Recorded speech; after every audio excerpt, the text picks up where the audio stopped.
आज इस वीडियो में जानेंगे संसद सदस्य के बारे में, जिसे अंग्रेजी में MP मेंबर ऑफ पार्लियामेंट कहा जाता है। ये लोग है कौन, आज इस वीडियो में हम जानेंगे।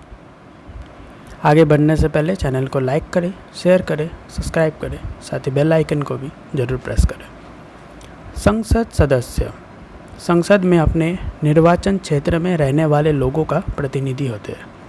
संसद के सदस्य आमतौर पर संसदीय समूह बनाते हैं, जिन्हें कभी कभी कॉक्स भी कहा जाता है, जिसमें एक ही राजनीतिक दल के सदस्य होते हैं। द्विसदनीय संसद वाले कई देशों में यह शब्द केवल निचले सदन के सदस्यों को संदर्भित करती है, क्योंकि ऊपरी सदन के सदस्यों का अक्सर एक अलग शीर्षक होता है, जैसे कांग्रेसमैन या कांग्रेस वुमेन, और डिप्टी शब्द अन्य अधिकार क्षेत्रों में उपयोग करने वाले समान शब्द है। संसद का एक सदस्य भारतीय संसद के दोनों सदनों में से किसी एक सदन के सदस्य होते हैं। लोकसभा निचला सदन और राज्यसभा उच्च सदन। लोकसभा में 543 सीटें हैं, जिनमें से सभी को भारत के नागरिकों द्वारा राज्य और केंद्र शासित प्रदेशों के प्रत्येक संसदीय क्षेत्र से first past the post voting के माध्यम से सीधे चुना जाता है। राज्यसभा में 245 सदस्य हो सकते हैं, जिनमें से 238 सदस्य अप्रत्यक्ष रूप से चुने जाते हैं। इन 238 सदस्यों में से 229 राज्य विधानसभाओं के हैं और 9 दिल्ली, पुडुचेरी और जम्मू कश्मीर के केंद्र शासित प्रदेशों के हैं और अनुपालित प्रतिनिधित्व की एकल संक्रमणीय वोट पद्धति का उपयोग करके चुने जाते हैं।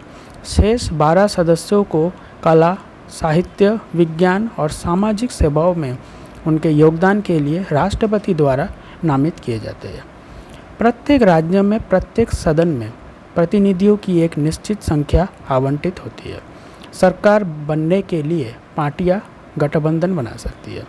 राज्यसभा के सदस्य की कार्यकाल 6 वर्ष की होती है, जबकि लोकसभा के सदस्य 5 वर्ष के कार्यकाल के लिए चुने जाते हैं, जब तक कि सदन पहले भंग ना हो जाए। राज्यसभा एक स्थायी सदन है जो भंग नहीं होते और इनके 1/3 सदस्य हर 2 साल में सेवानिवृत्त होती है। दोनों सदनों में रिक्तियां चाहे किसी सदस्य की मृत्यु या त्यागपत्र के कारण हो, रिक्त के 6 महीने के भीतर उपचुनाव के माध्यम से भरी जानी होती है।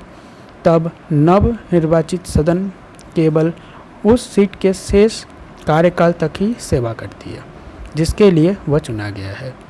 दोनों सदनों में सीटों की संख्या संविधान और संसदीय विधियों द्वारा विनियमित होती है।